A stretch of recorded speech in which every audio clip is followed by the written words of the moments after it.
Linha de Frente. Olá, eu sou Elaine Keller e já agradecendo a sua audiência, começamos mais um Linha de Frente aqui na edição especial de final de semana na Jovem Pan News. Comigo estão Mano Ferreira. Sempre um prazer. Urian e Fabrício, muito obrigada. Imagino que vocês não estão dormindo com essa semana cheia de acontecimentos, atentado nos Estados Unidos, eleições americanas, mas eu agradeço demais o tempo que vocês dedicaram aqui para nos abrilhantar aqui no Linha de Frente de final de semana. Muito obrigada. Prazer estar aqui com vocês. Prazer todo nosso. E com a gente pela primeira vez, espero que não seja a primeira, e que seja a primeira, mas não seja a última, Marinho, muito obrigada pela tua presença também. Eu que agradeço, olhando adiante aqui, tenho certeza que vai ser um baita programa, uma conversa rica, estimulante, é o que a gente vai entregar sem dúvida alguma. Amém. Bom, vamos lá, gente. A gente vai falar do atentado contra Donald Trump, mas também vamos passar aí na história mostrando outros atentados que aconteceram a candidatos, a políticos e a presidentes. Começando aqui pelo Brasil. Na tarde do dia 25 de março de 2018, em Santa Catarina, o para-brisa do ônibus em que viajava o atual presidente Lula foi atacado por pedras, paus e ovos. O vidro frontal foi atingido bem na altura do motorista, que teve habilidade para evitar uma tragédia. Já no dia 6 de setembro daquele mesmo ano, durante o comício na cidade de Juiz de Fora, o então candidato à presidência da República, Jair Bolsonaro, foi atacado por Adélio Bispo com uma facada na altura do intestino. Em setembro de 2022, foi a vez de Cristina Kirchner, vice-presidente da Argentina. Ela foi vítima de um ataque a tiros em Buenos Aires. O atirador, um brasileiro de 35 anos, apontou uma pistola para o rosto de Kirchner, mas, por sorte, a arma não disparou. Infelizmente, na história norte-americana, os atentados contra políticos são ainda mais graves. 4 presidentes foram mortos enquanto exerciam seus mandatos. O caso que ficou mais famoso mundialmente foi de John Kennedy, em 1963, que foi baleado enquanto desfilava num carro aberto em Dallas, no Texas. A gente preparou uma matéria especial para falar sobre os candidatos e presidentes americanos que foram vítimas de atentados. A narração é de David Tarso. Vamos acompanhar?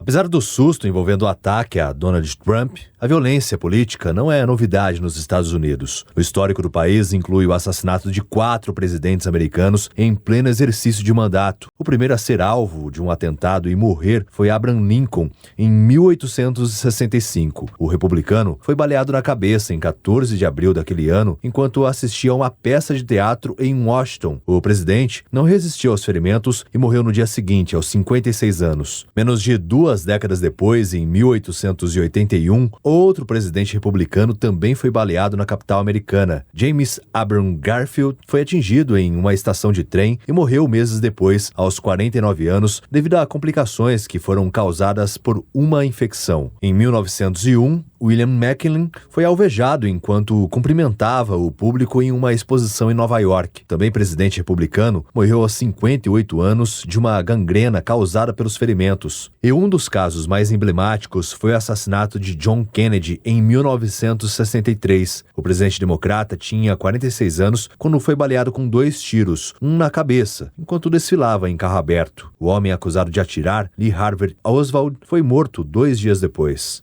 Além deles, a lista de tentativas de assassinato de presidentes e candidatos nos Estados Unidos é ainda maior, começando pelo presidente democrata Andrew Jackson, que em 1835 sofreu uma tentativa de homicídio na saída do Capitólio, mas as pistolas falharam. 30 anos depois, o presidente republicano Abraham Lincoln foi assassinado, seguido pela morte do presidente James Abraham Garfield em 1881. 20 anos à frente, em 1901, William McKinley também foi assassinado em pleno exercício de mandato. Já em 1912, o ex-presidente, então candidato à presidência, Theodore Roosevelt, do Partido Progressista, foi baleado no peito, mas sobreviveu. Em 1933, foi a vez de um primo distante de Theodore, o Franklin Roosevelt, ser alvo de um atentado. Um pedreiro disparou 6 vezes, mas não conseguiu atingir o presidente eleito pelo Partido Democrata. Em 1950, 2 homens queriam matar o presidente Harry Truman, do Partido Democrata, no Blair House, onde estava enquanto a Casa Branca passava por reformas, mas eles foram detidos antes de entrar no local. 13 anos mais tarde, o também presidente democrata John Kennedy seria alvo de um atentado enquanto desfilava em um carro aberto. As imagens do ataque chocaram o mundo.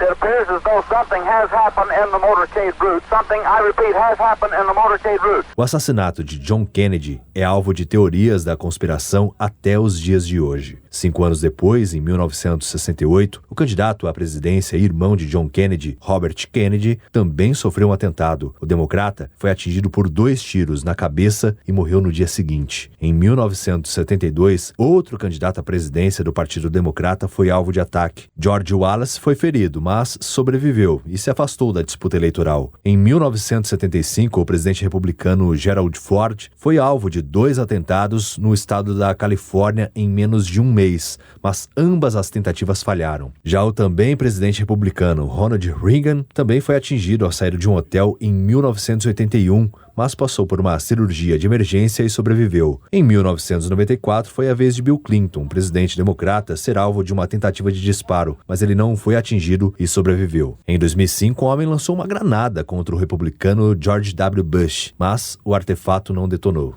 E o caso mais recente foi do ex-presidente e candidato pelo Partido Republicano Donald Trump, onde ele foi baleado na orelha enquanto fazia um comício. Um apoiador de Trump também foi baleado e acabou morrendo na ocasião. O atirador foi morto pela polícia.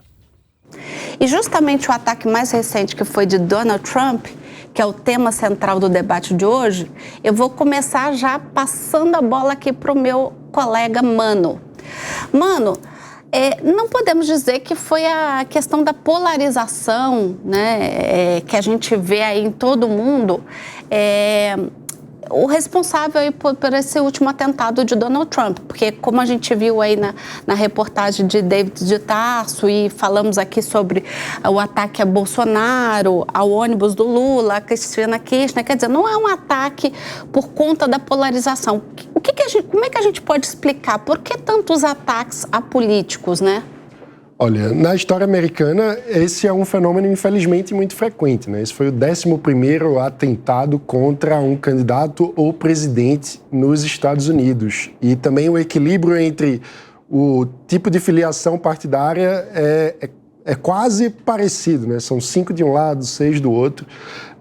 Então, não dá para dizer que seja exclusividade de um lado político, e também não dá para dizer que é um fenômeno recente. Agora, o que tem ficado, o que chama a atenção é que tem ficado mais frequente. O intervalo entre um episódio de violência política muito importante e outro está cada vez mais curto. E isso, na minha visão, deve nos levar a uma reflexão sobre o estágio da qualidade do debate democrático no mundo.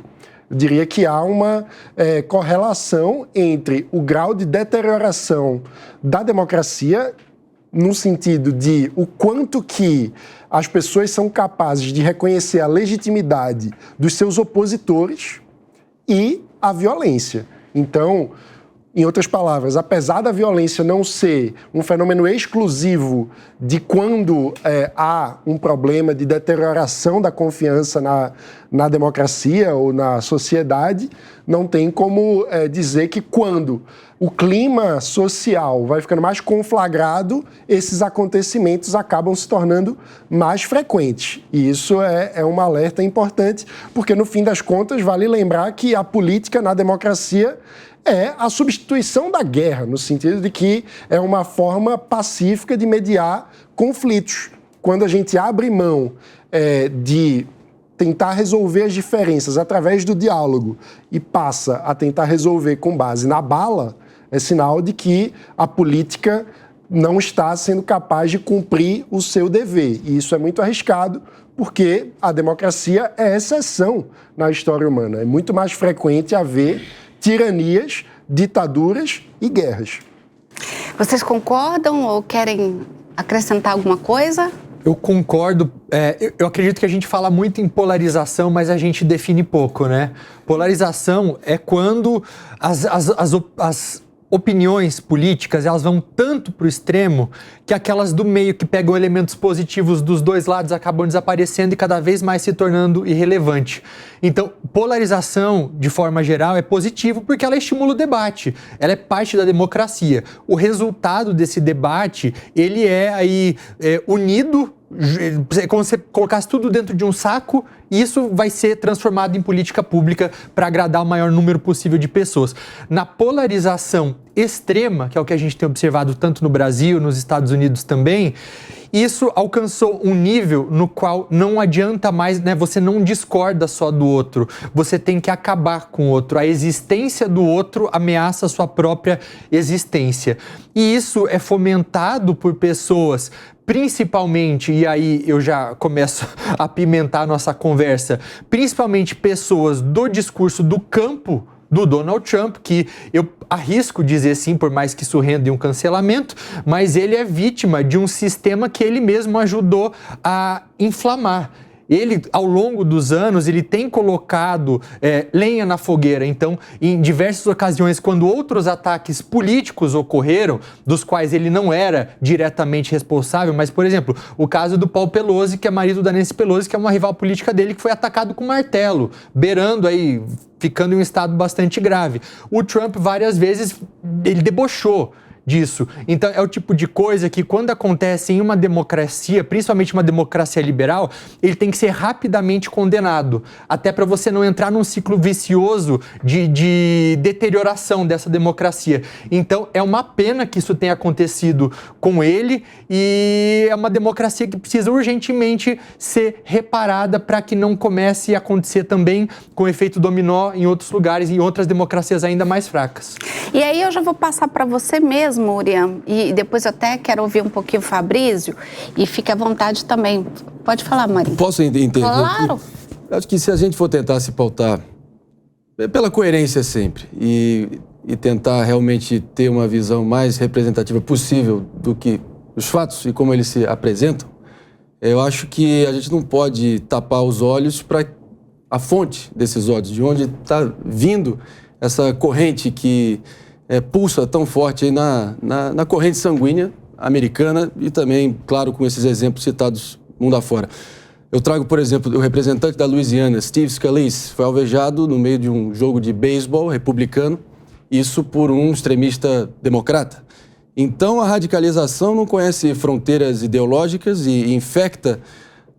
Esse é um terreno fértil que a gente está vendo ali, que é o espírito do nosso tempo, né? Claro que o da ansiedade, da depressão, dessa vida permanente se comparando aos outros, gera uma massa anônima, silenciosa, de pessoas cada vez mais humilhadas, sem propósito de vida, sem um propósito transcendente ao qual se dedicar. E tentam tomar as rédeas e tomar por vias próprias, tentar ter os seus 15 minutos de fama ou de infâmia, nesse caso, né? E entrar para o panteão daqueles que, de alguma forma, enfim, geraram uma mudança na história, né?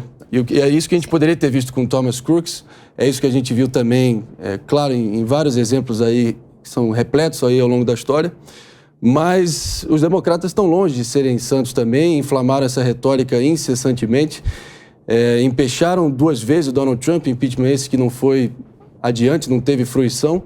Propriamente, se a gente se ater também ao fato que a retórica é absolutamente irresponsável vindo dos democratas, o Biden, uma semana antes, dizendo que o Trump deveria estar na alça de mira dos democratas, acho que um trocadilho não intencional, mas acabou tendo esse resultado, talvez, dada a ascendência que o presidente da República tem. Então, os democratas têm, e muito, a sua parcela de culpa em inflamar esse cenário todo que a gente está vendo. Vocês concordam com essa questão de que os democratas podem ter inflamado para a gente chegar nesse ápice aí desse atentado? Eu concordo, Elaine, mas acredito o seguinte, o populismo ele tem ganhado força em todo o mundo. Isso não é uma exclusividade dos Estados Unidos, nem do Brasil, nem da Argentina, como a gente vê, por exemplo, com o Milei. Ele tem ganhado muito espaço e ele abre espaço para uma discussão que ela é infrutífera, que não cabe muitas vezes dentro da política, dentro de um espaço realmente democrático, de diálogo, de conversa, de construção de ideias, de propor realmente ideias que sejam importantes para um país caminhar para frente. Isso nos leva a um cenário cada vez mais tenso, e é o que a gente tem observado não só nos Estados Unidos, em todo o mundo. Culminou no último final de semana com esse ataque contra o Donald Trump. Supõe-se, né? A gente ainda, claro, tem que aguardar todas as investigações, mas claro que criou-se um clima que deixou uma coisa como essas, assim, muito mais suscetível. Agora, há todo um clima internacional muito ruim nos últimos anos, algo que a gente não via ali. Me parece que quando acabou a Guerra Fria ali na década de 90, o final da União Soviética, houve uma baixa na tensão internacional de maneira geral. Esporadicamente a gente viu conflitos surgindo aqui e ali, o 11 de setembro é um exemplo muito claro disso, mas de alguns anos para cá, com esse aumento do populismo em diversos países, e principalmente países que não se guiavam tanto por essa corrente, e aí o caso dos Estados Unidos, acho que é o mais claro deles, isso acabou estimulando esses conflitos, esse clima internacional, essas tensões externas acabam indo para dentro dos países e reverberam ali dentro, da mesma forma que muitas tensões internas acabam se espalhando para outras regiões. A gente vê, por exemplo, hoje uma discussão entre Milei e Lula, algo que não cabe também num contexto de relações internacionais. Isso é uma pena. É uma pena, porque não cabe num espaço democrático uma discussão populista barata e que não leva a nada de importante para a democracia. Pelo contrário, né? Você só vê uma subversão à ordem e à própria democracia. Né? E aí eu queria perguntar para vocês o seguinte, porque o próprio Trump já tinha dito publicamente que forças queriam impedi-lo de assumir o poder novamente. E aí muitos falou do Irã, né, aí de um possível ataque vindo do Irã. Eu queria até que vocês explicassem para a nossa audiência aí essa questão entre Irã e Trump, especificamente, aproveitando aí o conhecimento de vocês. E já foi dito na imprensa, né, já foi totalmente afastada a possibilidade desse atirador ter alguma relação direta com o Irã, né? Ou seja, ele tomou essa decisão por conta própria, não teve aí nenhuma intervenção de fora. Como é que vocês entendem essa questão de essas forças quererem impedir? O que o Trump, o que tem por detrás dessa fala do Trump? Tá só o Irã ou ele pode estar mencionando outras forças? Vocês que trabalham tanto com essa questão aí internacional, dessas relações internacionais. As forças que ele pinta como se não, que estivessem impedindo com que ele chegasse ao poder são várias, diferentes ao longo do tempo, eu já acompanho. Então, tem a mídia, que ele há muito tempo culpa por muita coisa, então a culpa é da imprensa, a imprensa de esquerda, a imprensa comunista, enfim, e daí ele dá o nome aos canais norte-americanos. Inclusive, quando teve a pandemia de Covid-19, uma das coisas que ele falava bastante era que a imprensa, a mídia estava exagerando as mortes, exagerando a gravidade da pandemia, porque queria impedir com que ele fosse reeleito. Tem o que ele chama de Deep State, que é o Estado profundo também, que, enfim, é toda uma teoria que até foi adaptada aqui para o Brasil, na versão do ex-presidente Jair Bolsonaro também. E existem essas forças aí abstratas de comunistas, ocultas, de esquerda, ocultas. Só que o que acontece? Quando esse ataque ele ocorre por alguém, sim, que tinha uma motivação pessoal, isso é legítimo, ele acaba materializando essa ideia de que as forças ou que algo queria impedir com que ele chegasse ao poder. Então, querendo ou não, ele legitima esse discurso, ele é legitimado por conta desse ataque que ocorreu. E até mesmo por isso que ele pode acabar moderando seu discurso agora. Porque tudo aquilo que ele vinha falando ao longo dos anos, ele não precisa mais falar, porque foi demonstrado para a população. Então, essas são algumas das forças. Em relação ao Irã, o Donald Trump afastou bastante o Irã dos Estados Unidos. O Irã e os Estados Unidos faziam parte daquele acordo nuclear para o Irã parar de enriquecer urânio, porque o grande medo dos Estados Unidos e da região também é que o Irã desenvolva sua própria bomba nuclear. Ele está muito perto de fazer isso. Inclusive, há indícios de que, se quisesse, poderia fazer isso em até 2 semanas.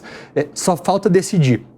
Aí, o Trump tirou os Estados Unidos desse acordo, porque disse que não impediria o país, de fato, fazer isso.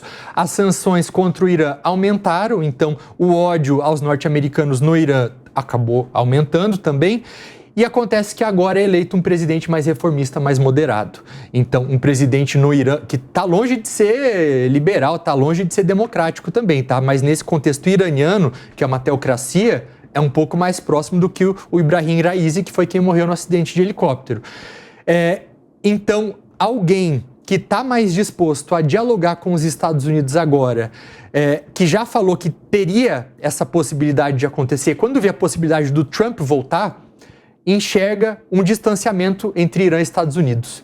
Então, o cenário hipotético, claro, porque se a gente falar que isso aconteceu seria uma teoria conspiratória, seria por conta disso. Tá. Porque qualquer negociação e aproximação seria mais fácil com outro candidato que não fosse o Trump. Eu acho que existe uma coisa que eu gostaria de acrescentar, que o Urian falou das forças ocultas que o Trump menciona. Ele fala muito do establishment, né? O establishment, se a gente traduzir aqui para o português, seria o sistema.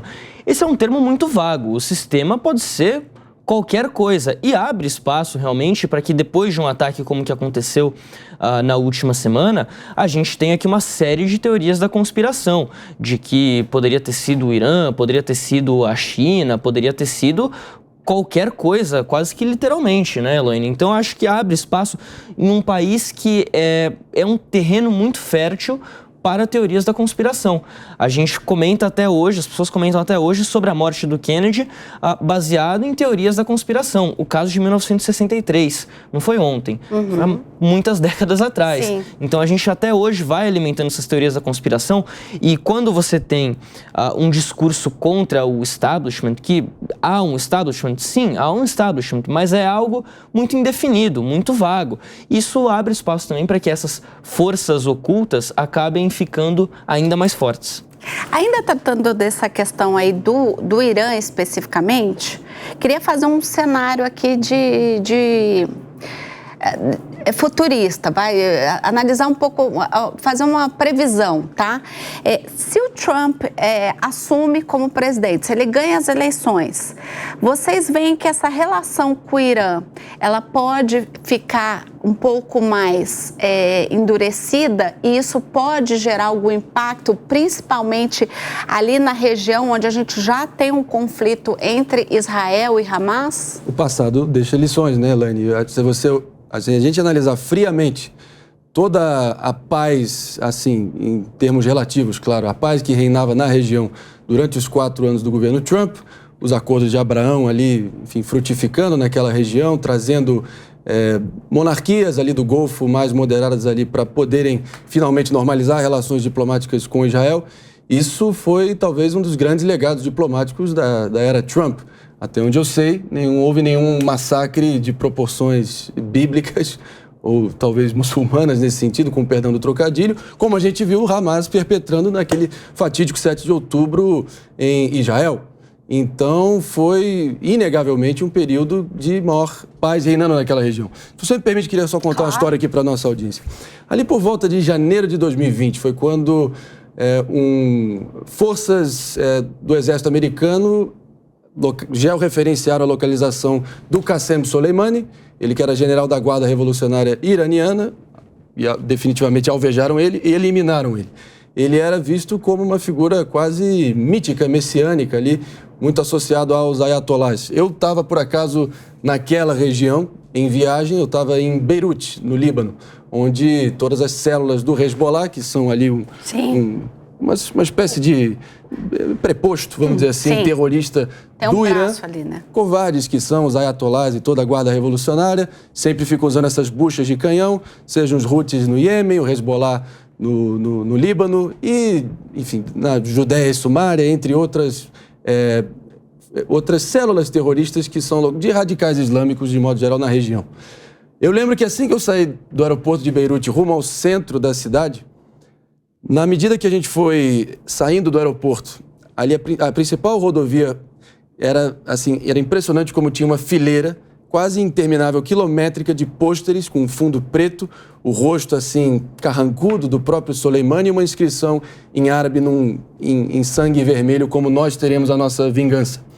Então, eu tenho certeza que eles não digeriram bem essa situação até hoje, mas eu acho que os meus pares aqui hão de concordar comigo que pode ser até uma forçação de barra imaginar que isso possa ter qualquer conexão com o que a gente viu em Butler, Pensilvânia, no sábado passado. Sim. Bom, então eu acho que é uma grande cortina de fumaça terem associado a isso. Cortina de fumaça é essa, que setores da mídia, talvez ali para tentarem, talvez em algum conluio, não quero ser ingênuo aqui, ou também, enfim, fazer qualquer tipo de acusação, com o setor de inteligência, que demonstrou uma incompetência atroz, generalizada e que merece uma reforma profunda, e cabeças têm que rolar aqui, claro que figurativamente falando, mas principalmente a diretora do Serviço Secreto americano, Kimberly Tittle, está dando um festival de declarações completamente nebulosas e sem nenhuma capacidade de entregar respostas para o povo americano que precisa nesse momento. Quando a gente pensa em Estados Unidos, a gente pensa sempre em perfeição. A gente acha que isso pode acontecer num país como o Brasil, mas nunca como os Estados Unidos, né? Com relação a essa questão de estar associado o ataque ao Irã, isso já foi até afastado pelas investigações do próprio governo. Mas o que eu queria entender é o seguinte: como a gente levantou essa lebre aí, essa questão do Irã, né, dessa relação que pode ficar aí bastante ameaçada se o Trump for eleito, eu queria saber como fica principalmente essa questão do conflito local ali. O Trump, ele tem uma pequena diferença com o Netanyahu em Israel. Eles tiveram ali um pequeno atrito justamente na hora desse assassinato, né, do Qassem Soleimani, que era esse general iraniano, e o Netanyahu não quis colaborar para acontecer esse ataque. Então, o Trump, naquele momento, ele ficou um pouco irritado com o Netanyahu. Então, eles têm uma diferença pequena, apesar de que o apoio do Trump a Israel é muito maior do que isso, né? Ele que mudou a embaixada, né, de Tel Aviv para Jerusalém, a cidade sagrada para as 3 grandes religiões monoteístas. Então, em relação ao Oriente Médio, deve haver sim uma continuidade desse apoio. Por outro lado, o que acende agora de preocupação é em relação a outras regiões do mundo. E aí eu coloco 3 principais. Ucrânia, os países da OTAN estão desesperados. Estão aí pensando o que eles vão fazer, porque o Trump ele é bastante crítico à OTAN. Num momento no qual também a Alemanha, ontem, ela aprovou um novo orçamento parlamentar para 2025 e resolveu diminuir pela metade a ajuda que vai para a Ucrânia. Estão contando com aqueles recursos russos congelados. E as outras 2 regiões, Mar do Sul da China e mais especificamente Taiwan, porque o Trump agora falou que para os Estados Unidos, basicamente, não foi exatamente desse jeito, mas que para haver uma proteção mais direta a Taiwan, caso haja uma invasão chinesa, que seria necessário que Taiwan pagasse por isso. Então aí preocupa em outros lados, mas o Oriente Médio pode... Ali a gente não precisa se preocupar com um aumento da temperatura ali, no caso de uma vitória do Trump, não, na sua opinião? Acredito que uma vitória do Trump não. Distancia talvez um pouco mais uma possibilidade de negociação com o Irã, justamente porque esse presidente reformista está lá e o Trump não vai querer diálogo, provavelmente.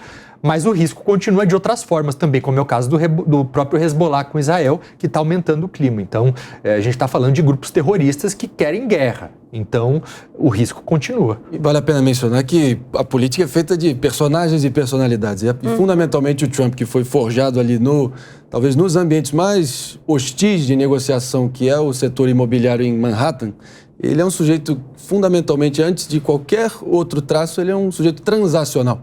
Ele não é muito ideológico, até porque ele reformou o Partido Republicano, tomou as rédeas do Partido Republicano e, assim, alçou toda a estrutura em torno da figura dele e do que ele pensa. E não há ali uma coerência programática que você consiga apontar, principalmente com os dogmas do Partido Republicano do passado. Então, eu acho que ele tendo esse perfil transacional, eu acho que isso pode ser benéfico nesse tipo de negociação. E claro que ele sempre tenta olhar com um olhar que, pelo menos no papel, defende os interesses americanos. Sim. Antes. O que os Estados Unidos ganham com isso, né? Ele leva sempre em consideração esse custo-benefício. Ele não se deixa levar pelos dogmas, muito bem né? colocado. É muito a característica dele, Muito, né? muito. A questão é que, desde o pós-guerra, os Estados Unidos se comporta e tem um papel na geopolítica de ser o fiador da democracia liberal. E o Trump, ao colocar, digamos, esses interesses mais pragmáticos, digamos assim, em primeiro plano, muitas vezes isso abre um questionamento sobre as garantias que a força americana representaram ao longo dessas décadas para alguns desses princípios que mantêm no mundo o que nós chamamos de ordem liberal estável. Então, em outras palavras, por exemplo, no caso da invasão da Rússia na Ucrânia, se você não tem o apoio americano tão claro para a defesa da Ucrânia, na prática, isso pode significar uma espécie de piscar de olhos para a postura russa, no caso do Putin, de ir ampliando os seus tentáculos e a sua zona de influência no mundo, lembrando que o Putin costuma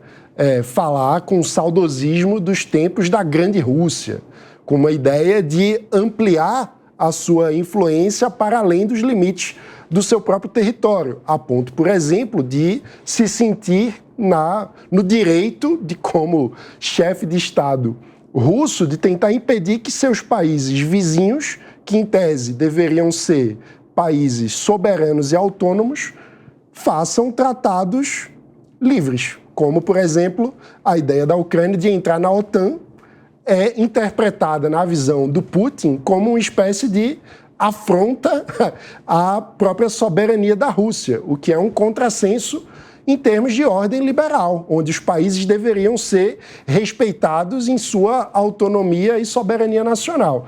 Em outras palavras, o que eu estou tentando dizer é que nós podemos estar diante de uma mudança muito importante da ordem de forças internacional e da lógica que rege a política internacional, substituindo princípios sempre imperfeitos, vale dizer, em sua aplicação, mas que serviam como norte das relações internacionais, entre outros pontos, o respeito à soberania nacional e a ideia de não haver guerras de anexação de território, por exemplo, e isso pode estar sendo substituído por uma outra lógica, que tenha mais protagonismo da Rússia e da China. E aí a questão sempre preocupante para todos nós que amamos a democracia e a liberdade é que princípios seriam esses a substituir aquilo que nós entendemos como ordem liberal no mundo, porque isso pode acabar significando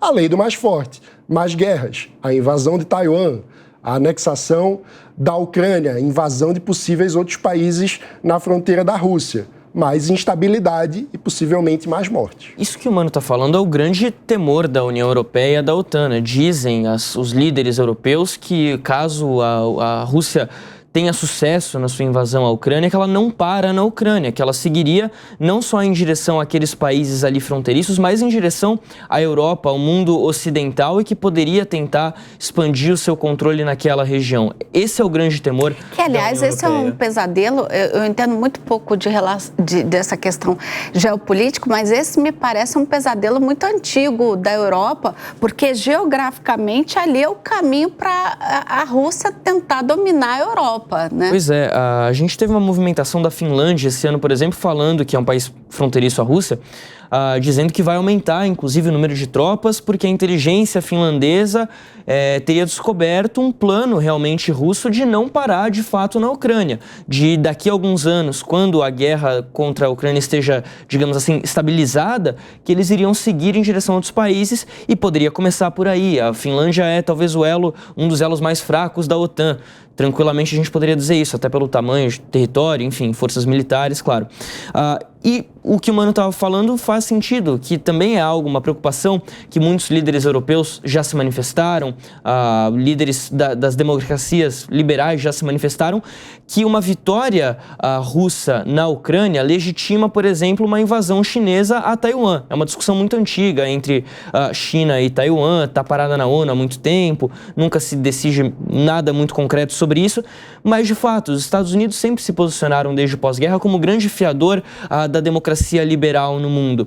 E uma vez que Trump volte ao poder e ele tem uma característica menos intervencionista, digamos assim, nas relações internacionais, de manter os Estados Unidos mais fora dessas disputas, justamente por essa característica que o André mencionou aqui. Ele é do mundo empresarial, ele é o que a gente chama aqui de dinheirista, né? Bem claramente, assim, ele não gosta que mexam com o bolso ali dele, no caso dele na presidência, que mexam com o bolso dos Estados Unidos. Mas não há uma outra potência hoje no mundo capaz de ser essa fiadora das democracias liberais no mundo que não os Estados Unidos. A União Europeia não tem essa força de maneira alguma como tem, por exemplo, os Estados Unidos. E um ponto aí também que a gente precisa mencionar é que um mundo onde você não tem estabilidade de regras internacionais básicas é um mundo muito mais caro. Então, assim, a prosperidade dos países, quando a gente olha o pós-guerra, você tem uma prosperidade muito maior graças à estabilidade relativa da ordem internacional, a possibilidade de você ter um aumento das transações entre os países, o aumento da globalização, a diminuição de tarifas alfandegárias, o aumento do comércio internacional. Ou seja, tudo isso são vetores que aumentam a prosperidade no longo prazo. Em outras palavras, o que eu estou dizendo é a visão dinheirista de curto prazo, se ela acaba com as premissas que mantêm o sistema de pé, pode acabar levando a um gigantesco empobrecimento generalizado do mundo. O mundo fica mais pobre se nós tivermos mais guerras e mais fronteiras entre os países do que se nós tivermos mais cooperação internacional e paz. Sim, mas só para a gente voltar aqui à pauta, você mencionou a questão do serviço de inteligência americana, que foi também muito questionado e criticado e debatido ao longo da semana depois do atentado a Donald Trump. E aí eu queria agora fazer aqui um paralelo com o que aconteceu com o nosso ex-presidente Jair Bolsonaro. Jair Bolsonaro levou uma facada, mas ali ele estava no meio do povo. Quer dizer, não havia como você ter um serviço de inteligência que, de alguma forma, identificasse, pudesse prever aquele tipo de situação. Era uma situação bastante atípica. No caso de Trump, não. Você tem ali todo um aparato policial. Os protocolos de segurança, em tese, sniper, alguém se posicionando. Exato, né? Assim, sniper. E aí surgiu, inclusive, aí pessoas que estavam no local e disseram já ter visto o rapaz no telhado, ter avisado a polícia e etc. E aí foi o que eu coloquei aqui durante sua fala. Quando a gente fala de Estados Unidos, a gente espera a perfeição, né? A gente espera que tudo funcione, né? Que você tem ali um sniper que ele vai estar ali atento, ele vai atirar no cara antes do sujeito atirar no Trump. Isso não funcionou, né? Isso mostra uma fragilidade norte-americana para vocês ou uma fragilidade do atual governo, que já tem aí muitas críticas de fragilidade? Eu acho que junta algumas coisas. mostra uma fragilidade principalmente não do governo em si, mas do serviço secreto, que era a instituição responsável por cuidar daquilo, responsável por manter a segurança de um candidato à presidência da República, independente de quem seja, se era o Trump, que é oponente do Biden, não. A função do serviço secreto era aquela e deveria ter feito com muito mais cuidado. Então, a gente está falando de uma instituição que surgiu há muito tempo, assim, está falando mais de 100 anos, cujo objetivo inicial não era cuidar de candidatos ou autoridades e aí de alto escalão. Tinha outra função inicial e aí, a partir do momento em que você tem uma primeira tentativa de assassinato de um presidente ou um candidato à presidência, aí essa instituição vai se adaptando. Então, hoje eles contam com pelo menos 8 mil funcionários e, de alguma maneira que ainda é inexplicável, essa instituição errou. E o erro dessa instituição pode custar bastante caro, porque, mais uma vez, a gente tem mais um elemento novo. Você tira o foco do debate das políticas públicas, que é o que deveria ser um processo eleitoral democrático. Se antes já não estava bom, se no debate anterior já foi um show de horrores com 2 candidatos se atacando, sem falar de políticas públicas, sem propor soluções para a população da maior superpotência do mundo, agora é mais um elemento novo aí de ameaça a um candidato da República, à presidência da República, que foi vítima de uma falha de segurança. Não dá pra gente falar em qualquer teoria da conspiração. Uma falha grotesca de segurança. E naturalmente é impossível que o povo americano e as instituições façam um enorme exame de consciência para tentar rever os protocolos, principalmente de alocação do efetivo necessário para poder, de fato, blindar o líder das pesquisas e provável próximo presidente americano. É longe de mim querer misturar as coisas aqui, mas há, sem dúvida, desde o início do governo Biden-Harris, uma tentativa de colocar a proeminência em protocolos do que eles chamam de DEI, diversidade, equidade e inclusão, que acaba só gerando exclusão, iniquidades e diversidade menos de pensamento. E isso no afã de querer ter maior representatividade de grupos historicamente marginalizados em posições, por exemplo, não só no Exército, mas também nas agências de inteligência, focado principalmente no braço do serviço secreto. Com todo respeito, eu acho temerário que haja qualquer um que não seja da mesma estatura do próprio presidente para poder estar ali pronto para poder intervir no momento que for necessário. Não foi o que a gente viu. Nós vimos, principalmente, não quero focar só em uma pessoa, calhou de ser uma mulher, mas ela mal sabia colocar a arma no coldre e manusear uma arma.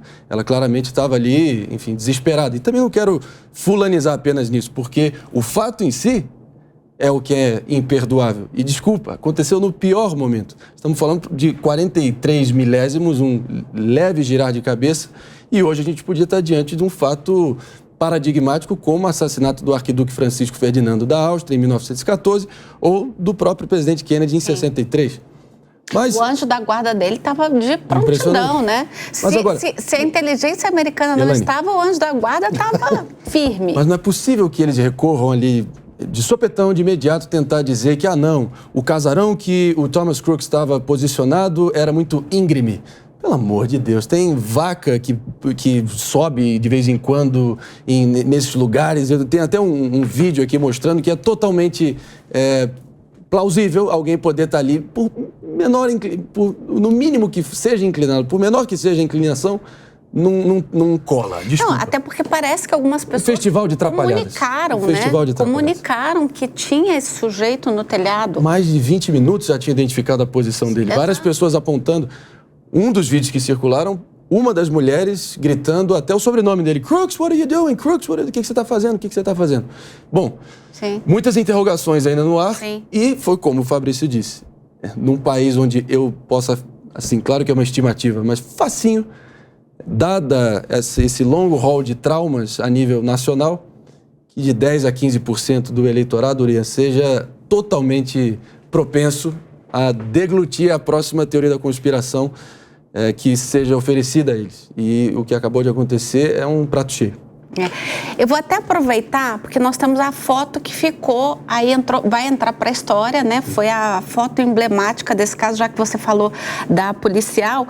E aproveitar para dizer o seguinte, gente, está correndo na internet, né? Já está circulando na internet uma fake news com uma foto dessa policial sorrindo, né? E a própria Jovem Pan lançou nas suas redes sociais mostrando que é fake, que a foto original ela não está sorrindo, né? Então, quero alertar, aproveitar a fotografia aí, e também um cartunista brasileiro já registrou essa foto aí em forma de cartoon e nos enviou para que a gente mostrasse também. Tem aí, Mel, para a gente mostrar?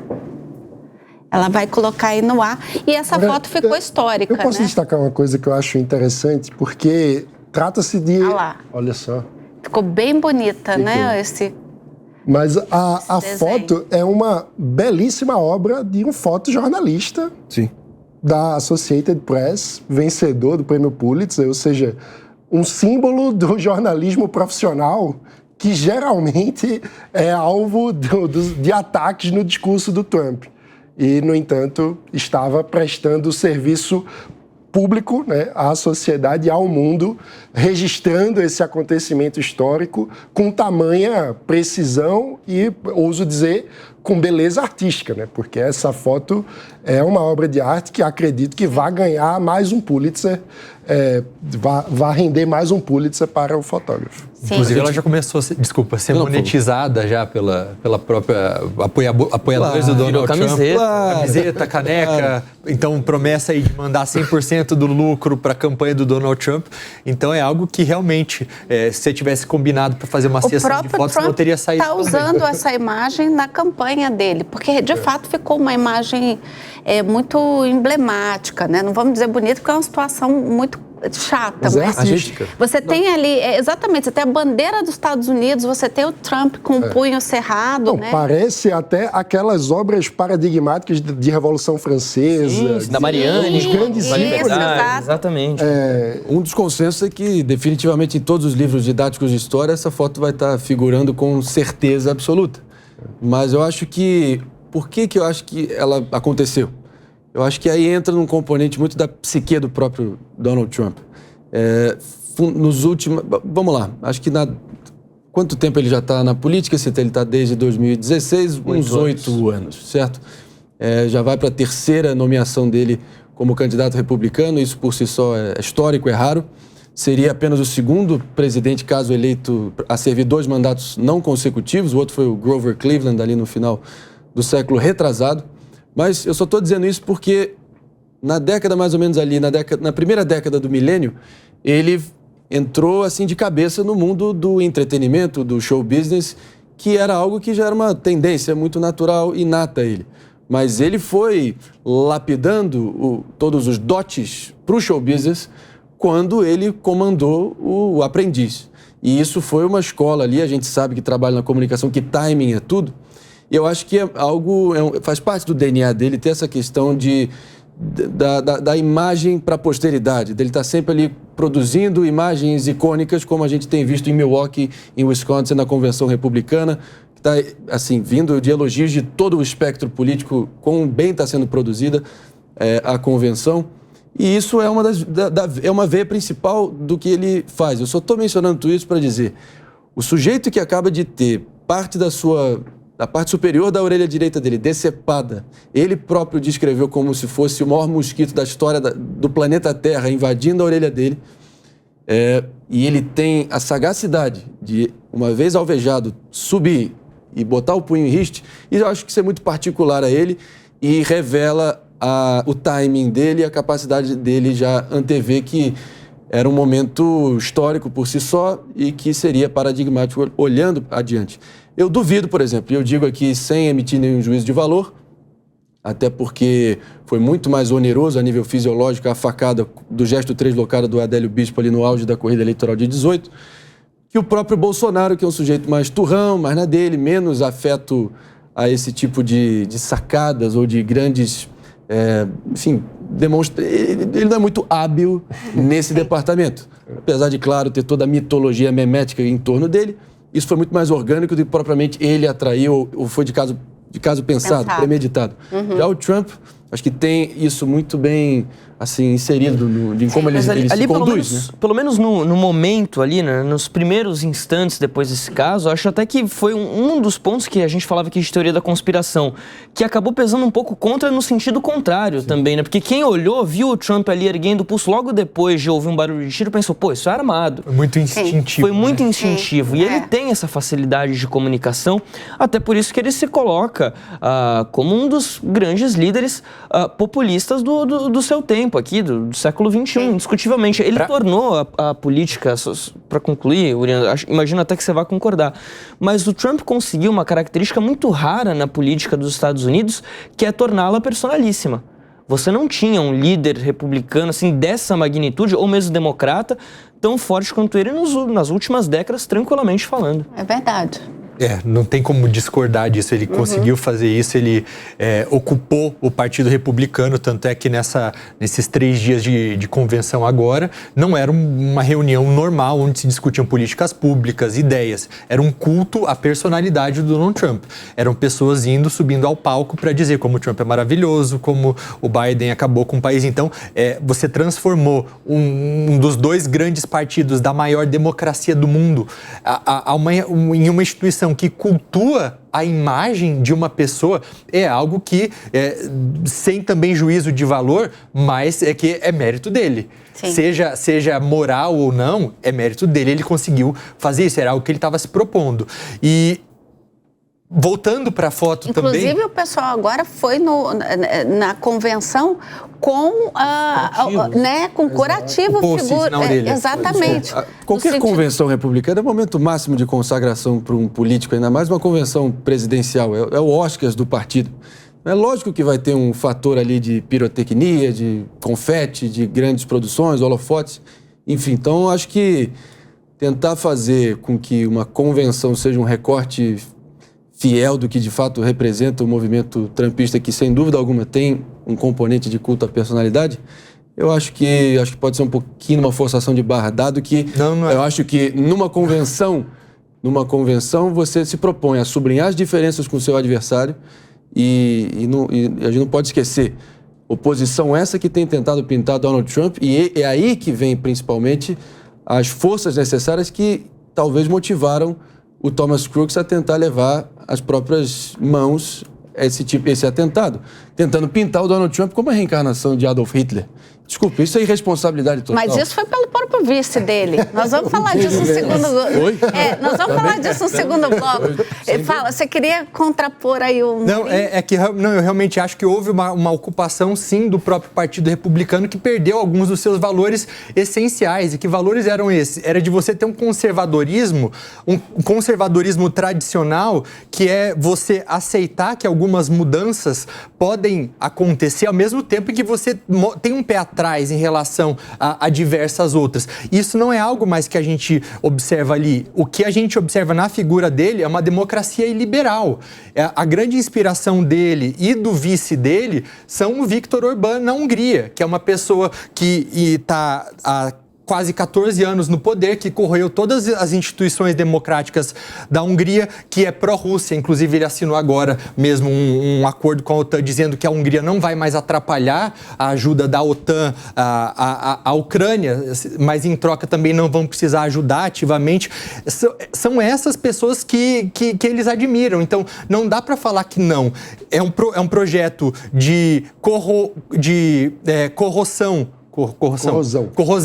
das instituições democráticas, que deu certo em algum lugar e que agora está tentando ser implementado nos Estados Unidos por meio dele. O Trump, o Orbán, quando ele vai à CPEX, aqueles eventos que acontecem lá, ele é recebido com tapete vermelho. Ele é o grande herói internacional do Partido Republicano hoje. É uma pessoa que é iliberal, que corrói instituições. Tá. E aí, a gente está chegando nos 10 minutinhos finais do primeiro bloco e eu quero jogar pimentinha, porque sempre eu jogo uma pimentinha. E quero lembrar vocês o seguinte, Donald Trump, felizmente, se safou dessa. O anjo da guarda estava ali firme e forte e tirou, né, ele dessa triste tentativa aí de assassinato que nós poderíamos, nesse momento, como o Marinho pontuou, estar falando de outra pauta. Mas, infelizmente, um pai de família faleceu, que é o Corey... Comperatori. Isso, Comperatori, isso mesmo. Protegendo a sua própria família. A mídia não deu muita atenção para este fato e tampouco Donald Trump, né? Eu esperava que Donald Trump se pronunciasse sobre a morte de um sujeito que estava ali no comício dele, né? Um apoiador. E ele não fez. Isso mostra, de novo, essa face narcisista do Donald Trump de querer trazer o foco só para ele. Quero ouvi-los. É pimenta, não é para me atacar aí no chat. Eu falei que era pimenta. E foi amplamente citado, mencionado e, enfim, a memória dele valorizada durante os 4 dias de convenção em Milwaukee. No momento da gravação desse programa, pelo menos, ainda a ver se o próprio presidente vai ou mencionar no discurso.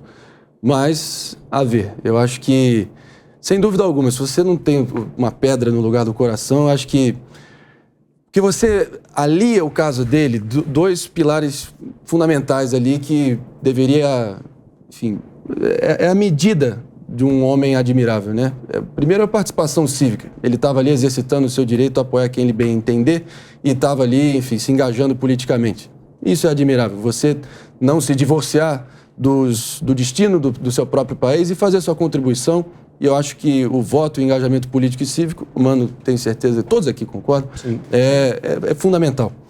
E, lamentavelmente, ele estava ali como pai de família, protegendo os seus e as 2 filhas pagou com a vida. Esposa, né? É um ato heróico. É um ato heróico. Então, se o Trump... Não, porque obviamente o Biden não mencionou, mas se o Trump não tomar alguma medida em caráter oficial para poder... que seja correspondente à intrepidez que ele mostrou, eu acho que vai ser uma grande bola fora dele, uma oportunidade perdida. Foi, não só para fazer uma observação que, de fato, o Trump se pronunciou e foi na primeira reação dele. Ele fez um post na mas não cita nominalmente. Não cita o nome. O que faz a diferença. Mas eu acredito que nesse momento não havia divulgação divulgado. Mas o nome dele. A primeira reação dele foi... Vamos ser injustos, né? Porque não podia falar também, né? A pessoa estava sendo identificada ainda. Sim. Mas ele falou minha solidariedade com a família das vítimas. E inclusive, nessa mesma postagem, ele elogiou o serviço secreto que estava presente também. No momento do ataque. E aí acho que tem uma questão também, Elaine, concorde ou não, goste ou não, mas o fato é que o alvo desse ataque era o Trump. Então, infelizmente, é triste a gente dizer isso, mas a pessoa que morreu é meramente um efeito colateral. Não era o alvo desse ataque, muito provavelmente não era o alvo desse ataque, né? Vamos deixar claro, enquanto as investigações não forem todas ali completas, mas aí acaba sendo um efeito colateral e naturalmente que os holofotes acabam indo para o Trump. Isso é muito normal. Mas acho que é um fato, assim, muito estabelecido, voltando até um pouquinho no ponto da convenção republicana, que o Trump se tornou maior do que o seu partido. E aí, quando a gente fala de Estados Unidos, que é um país que tem 2 partidos que têm relevância, acho que isso, não sei se é perigoso, talvez seja a palavra certa, mas faz a gente pensar um pouco. Existem muitas correntes de pensamento nos Estados Unidos que não se sentem satisfeitas com essas eleições, por exemplo, que vão ter que optar ali entre Trump e Biden a contragosto dos 2. Por enquanto, Biden, né? Por enquanto, Biden, Vai saber, né? O candidato do Partido Democrata, vamos deixar em aberto aqui. Mas enquanto estamos gravando esse programa... Pois é. Mas esse é um ponto muito relevante para a reflexão sobre a democracia no século XXI. Sim. Porque a gente está falando do país que sempre foi o farol da democracia liberal no mundo. E um país, enfim, onde Tocqueville já escreveu a democracia na América lá atrás, mostrando o quanto as instituições e a capacidade comunitária, né, dos Estados Unidos é um valor que fala sobre a construção de uma sociedade livre.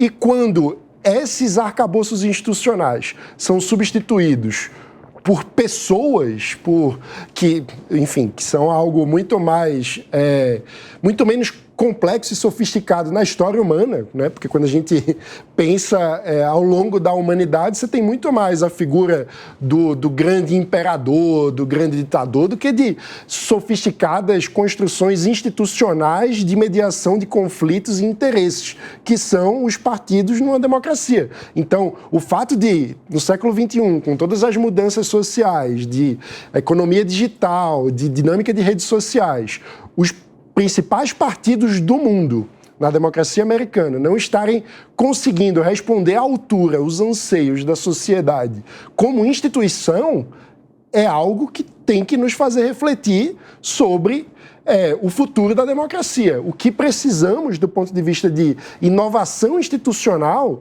para que essas instituições, essas organizações, sejam capazes de fato, se moldar aquilo que a sociedade demanda e não se curvar a um líder, seja ele qual for. Mas não foi daí que o Trump surgiu desse fosso entre representantes e representados, né?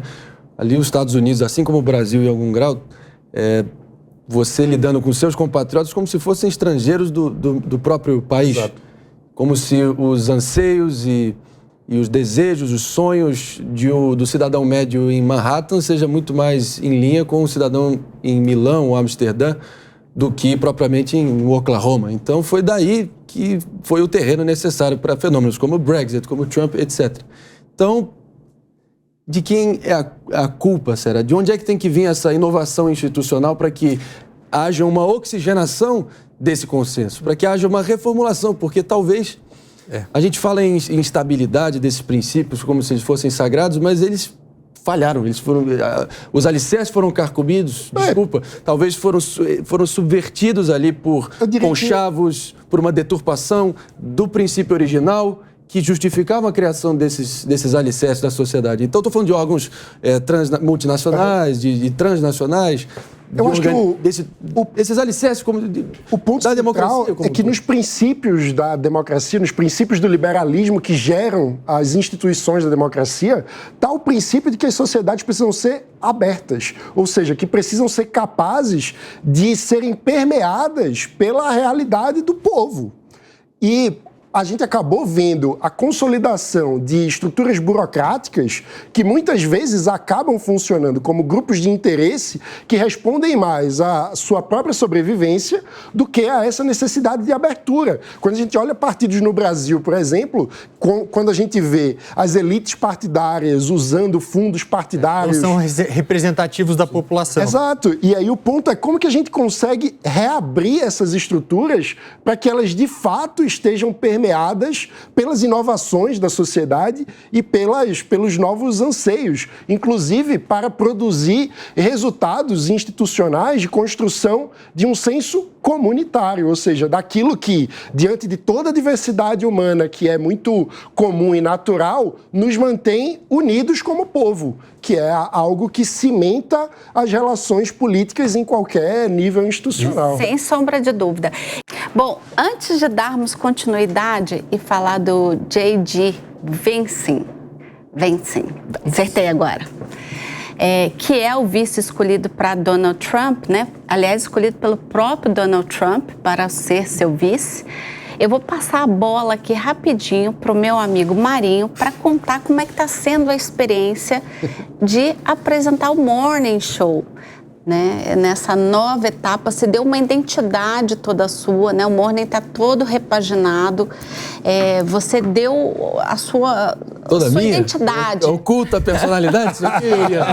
Pelo amor de Deus, não. Populista on the make. Como diria o seu Tuta. Assim surgiu o Trump. Não, ele está um programa diferenciado. Aqui. Inclusive, você está conseguindo fazer emagrecer o Mano e o PP? Aí. Olha aí, não é qualquer um. Aqui. Então, você precisa contar pra gente como é que está sendo essa experiência. Eu vou fazer uma média aqui, vou soar um pouquinho piegas, mas realmente ninguém faz sucesso sozinho e o fato de eu poder estar, enfim, ter a honra de ser o apresentador desse programa que eu acho que está longe de ser qualquer hipérbole, dizer talvez o mais tradicional, definitivamente, da rádio, do YouTube, então, uma potência e propriamente, mais recentemente aqui na TV da Jovem Pan News, é uma baita responsabilidade você estar ali acordando cedo com uma rotina e você tá ali com aquela adrenalina de poder performar, escolher a pauta certa, aprender com os erros e poder estar desfrutando da presença não só do Fabrício desfilando, brindando a gente com todo o conhecimento dele aí, a gente podendo se zoar também. Naturalmente, quanto mais eu treino, mais sorte eu tenho, já diz o velho ditado. Eu acho que todos nós estamos tendo cada vez mais sorte e é um esforço conjunto diário, tá sendo uma baita experiência. Eu tô genuinamente feliz. Bacana, fase bacana. boa e Parabéns. Vamos que vamos. Obrigado pela menção. Tá muito legal o programa. Quem não assistiu, corre e assiste. O Morning é todo dia de manhã. A partir das 10. Dia Segunda a 10. sexta. Até meio-dia. Exatamente. E lá você propõe um programa mais leve, né? Inclusive faz imitações. E vai poder fazer agora, gente?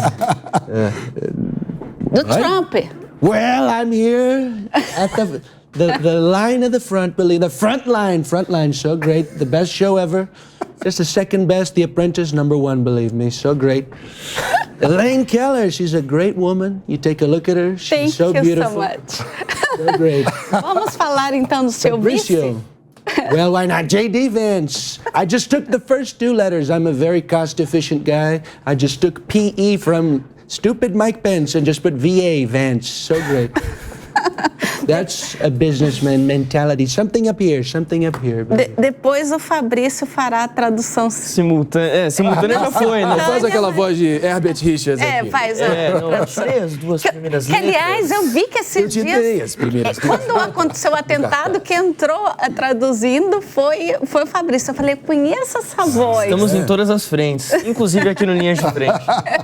Exatamente. Então vamos falar do J.D. Vance, que foi escolhido, como eu disse, para ser o vice do Donald Trump. Isso. Né? E o Vance, ele era aí já um republicano, mas um republicano contrário a Donald Trump. Inclusive, foi ele lá atrás que comparou Donald Trump ao Hitler, né? Que você mencionou lá no primeiro bloco.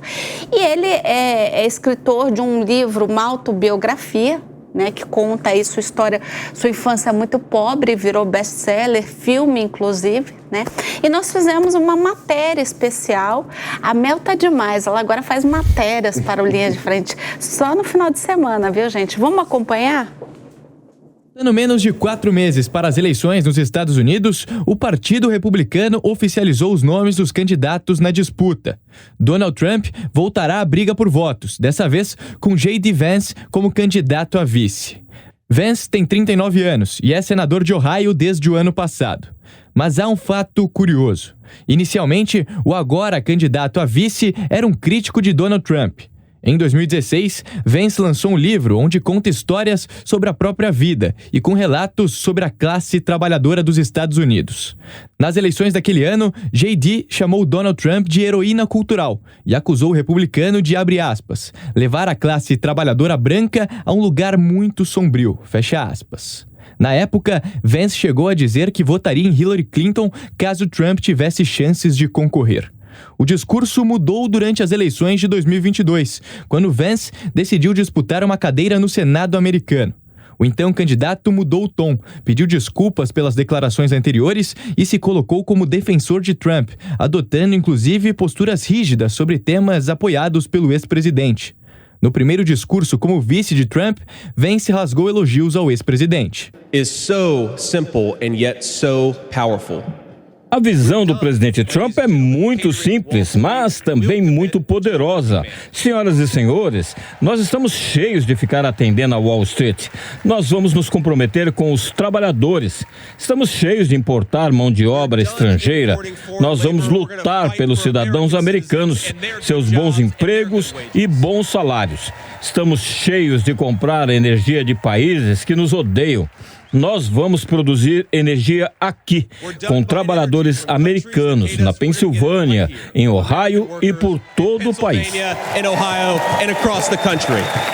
De acordo com especialistas, Vance foi escolhido para disputar a vice-presidência com o objetivo de atrair um eleitorado mais jovem e diminuir a diferença entre as gerações. Mas as eleições mal começaram e a escolha do senador já causa controvérsias, principalmente da União Europeia. O candidato a vice de Trump é um dos maiores opositores da ajuda dos Estados Unidos à Ucrânia na guerra contra a Rússia.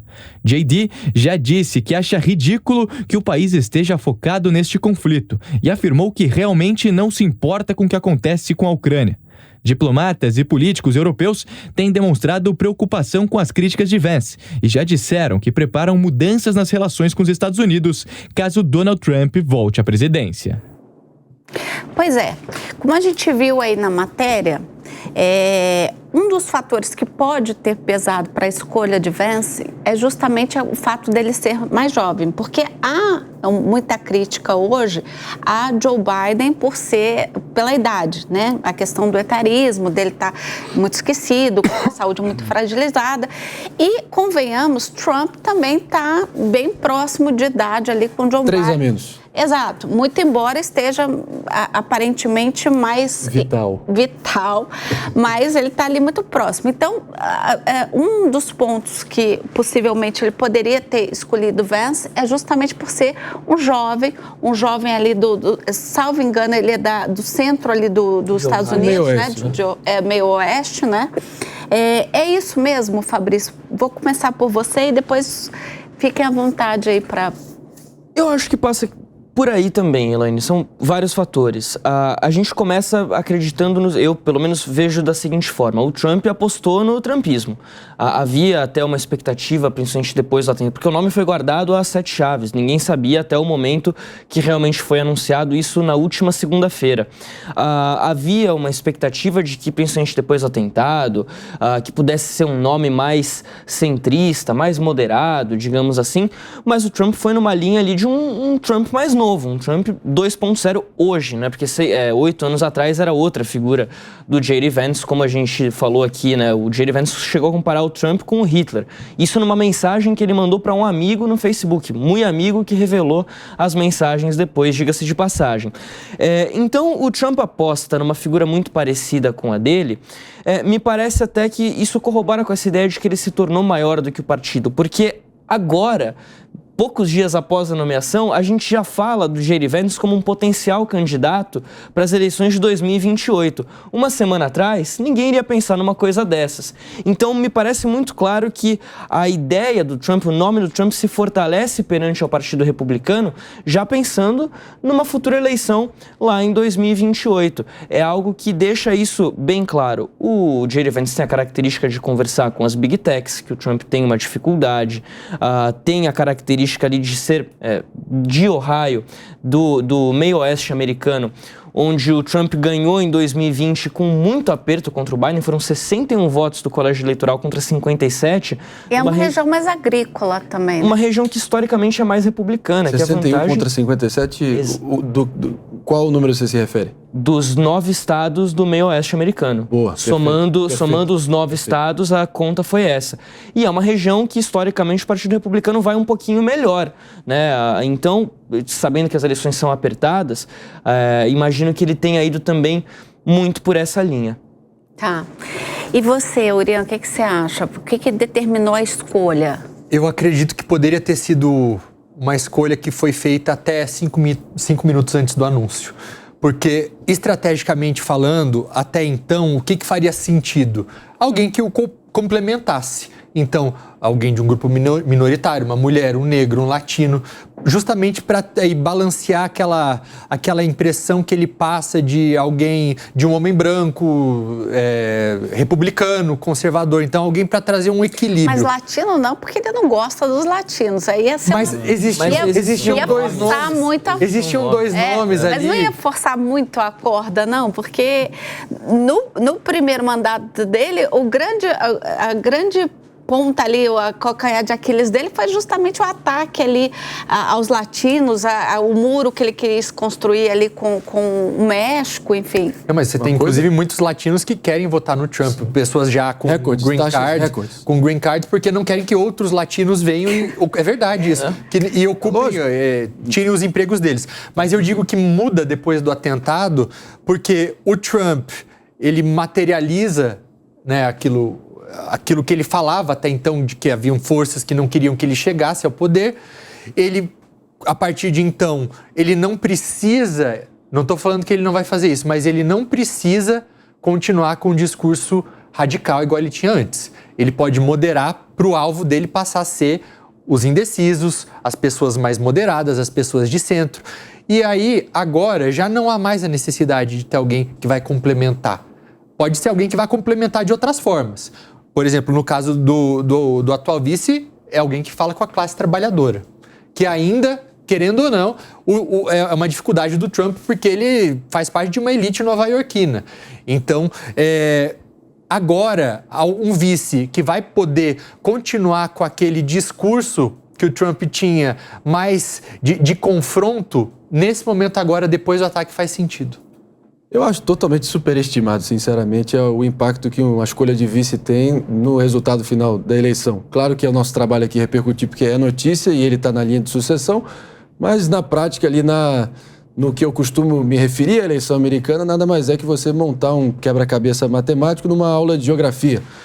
O J.D. Vance é muito associado, de fato, à região da Appalachia, né, que é uma região montanhosa que vem desde o sul de Nova York até o norte do Alabama e passa por vários estados no meio, inclusive Ohio, de qual ele é nativo, própria Pensilvânia, Tennessee, Kentucky, Virgínia Ocidental, onde tem uma classe média baixa branca que foi absolutamente devastada aí pelos fluxos de globalização nos últimos anos e acabaram descendendo ali num poço de amargura, de falta de oportunidades, falta de perspectivas, muitas pessoas se drogando. O caso da mãe dele, que ele cita no livro dele, que é o Hillbilly Elegy, traduzindo mal e porcamente seria talvez uma elegia, que é um poema lírico com tom de lamentação triste para os caipiras, para o caipira americano, como ele se identifica. Conta até uma história da mãe dele que, sob efeito de drogas, dirigindo o carro, ele garoto, ela simplesmente,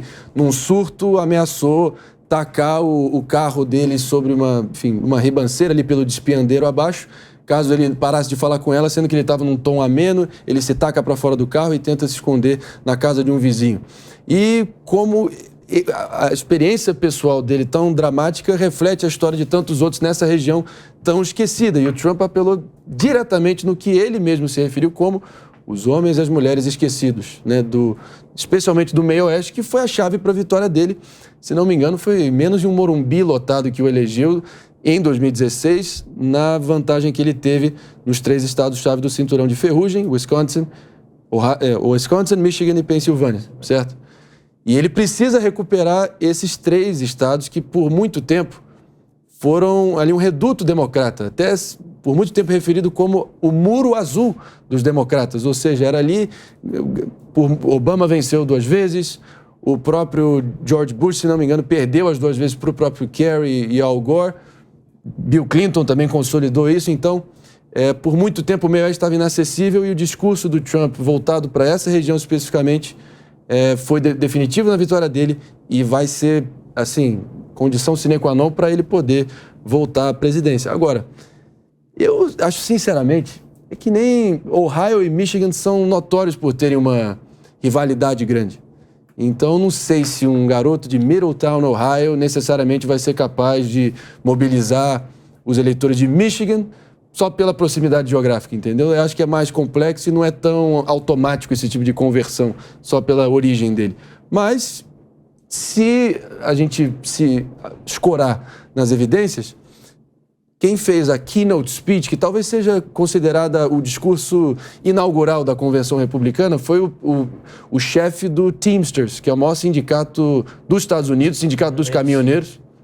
E isso foi muito simbólico, porque ele, claro, ele dinamitou, assim, rechaçou completamente as elites partidárias históricas dos 2 partidos, mas disse que a atuação especificamente do J.D. Vance nos últimos anos do mandato dele, lembrando, está em primeiro mandato, como muito bem foi colocado aí na matéria, Obama também chegou à presidência em 2008 no primeiro mandato no Senado, ele exaltou a atuação do Josh Hawley do Missouri junto com o J.D. Vance, meio que a dupla dinâmica do trumpismo terrível, mas será que Donald Trump não está aí criando um sucessor? Já pensando num sucessor?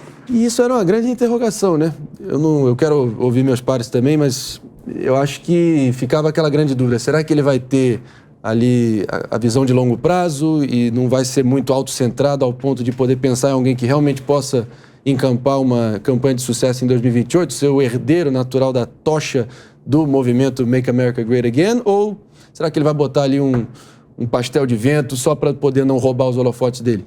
Pode falar o que quiser do Jerry Vance, mas o sujeito tem fibra e tem densidade intelectual, formado na Escola de Direito de Yale, fuzileiro naval, então ele é bom de briga e a gente sabe que política é um esporte de contato. Ele é formado em ciências políticas e direito. É isso. Ele tem as duas formações. Seria uma maneira de você dar uma continuidade, né, para esse movimento, até mesmo porque o Trump não poderia concorrer, mesmo se quisesse, para um terceiro mandato, porque, de acordo com a Constituição americana, não é igual aqui, né, que você pode fica 2 vezes, sai e volta. Lá você não pode fazer isso. Então, ter alguém jovem, alguém que vai levar aí o bastão adiante, me parece ser algo que faça sentido, né, com essa nomeação. Sim, porque é muito mais fácil, inclusive, você que já está na máquina, né? Então, seria um sucessor natural, né? E ele já parece ter escolhido o seu sucessor, né? Essa proximidade dele com o Vale do Silício está rendendo frutos, né? Nunca se viu. O Vale do Silício, historicamente, ali, muito fiel aos democratas, especialmente ali os titãs das Big Techs, historicamente associados a nível de doação partidária mesmo, aos democratas. E está tendo uma demandada histórica. O próprio Elon Musk vai discursar na convenção republicana, isso é uma sinalização E vai clara. botar dinheiro na campanha. E eu acho que ele tomando as rédeas do Twitter também é um dos assuntos que a gente não dá, acho que, a devida atenção, como isso pode impactar o desenrolar da eleição nos próximos 4 meses, até dia 5 de novembro. Porque em 2020 houve uma revelação muito nítida, que foi desvelada anos depois, que o Twitter, de forma muito deliberada, suprimiu ali o acesso a matérias que davam conta que o famoso laptop do inferno, essa que foi a alcunha dada pela mídia americana do filho do Joe Biden, Hunter Biden, com imagens nada abonadoras do comportamento dele e principalmente de acusações de conexões de tráfico de influência que ele teria se locupletado ali, feito, enfim, realmente benefício próprio das conexões do pai enquanto era vice-presidente. Será que isso teria mudado a eleição? Várias pesquisas dão a entender que sim. Só que agora o Twitter está meio terra de ninguém, fala sim. O que quiser. Então, a ver o impacto que isso pode ter. Exato. O Twitter perdeu muito. O Twitter, melhor dizendo. O X, né? Agora é o X.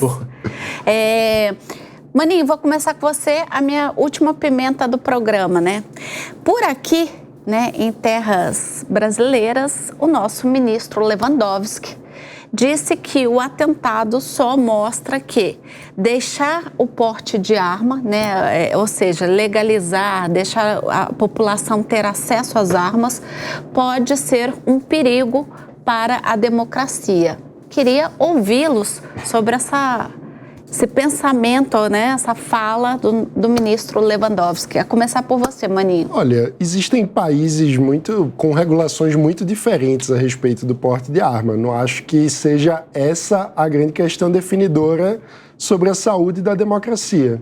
Acho que é muito mais importante para a saúde da democracia em qualquer lugar do mundo a capacidade de reconhecer a legitimidade de quem pensa diferente. Quando você consegue dizer que o seu adversário, por mais diferenças que tenha com a sua proposta para o país, é legítimo e tem direito de existir, nós temos uma democracia saudável. Vale sempre lembrar, não é o fato de alguém ganhar uma eleição que muda a natureza, que define a natureza do regime democrático. Porque um vencedor de um processo político você tem em qualquer regime. Em qualquer ditadura você tem um vencedor, você tem aquele que tem a hegemonia do sistema político. O grande diferencial no regime democrático é o reconhecimento de que a oposição ocupa um espaço tão legítimo quanto o espaço da situação, ou seja, reconhecer que aquele que pensa de forma minoritária num dado momento permanece sendo legítimo e tendo direito de existir, é aquilo que de fato importa. E aí, eu acho que um ponto importante também é reconhecer que o outro, ou seja, as diferentes visões a respeito de porte ou não de armas são igualmente legítimas dentro da democracia. Então, eu vejo com preocupação quando fórmulas mágicas a respeito de uma regulação que é propriamente legítima de ser discutida dentro de um sistema democrático, é colocado como a bala de prata do que garante a vitalidade de um sistema político livre. Não é por aí que eu vejo, acho que é um desserviço essa fala do Lewandowski.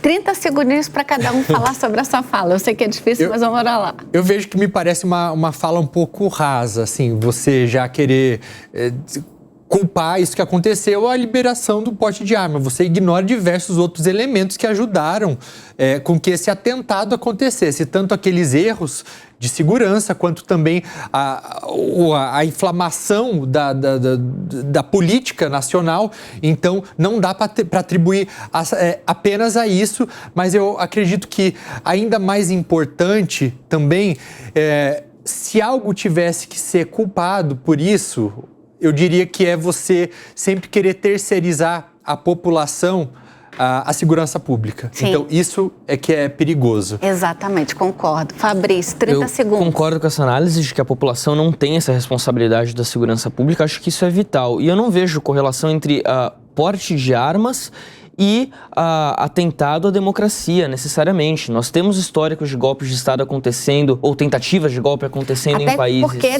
desculpa te interromper, o atentado contra o ônibus do Lula foi com pedra e ovo e contra Jair Bolsonaro com a faca. Uma faca. Quem quer atentar contra a democracia vai encontrar uma maneira de fazer isso com um dispositivo que tiver ao seu alcance, independente de ser uma arma de fogo, independente de ser uma caixa de ovos. Isso não é uma questão realmente, como disse o Mano, definidora para isso.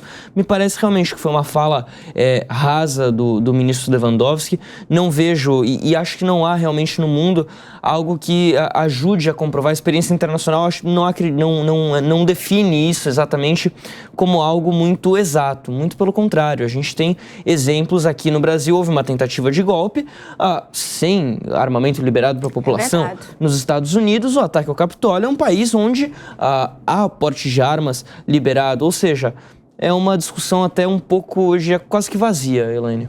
30 segundos, consegue?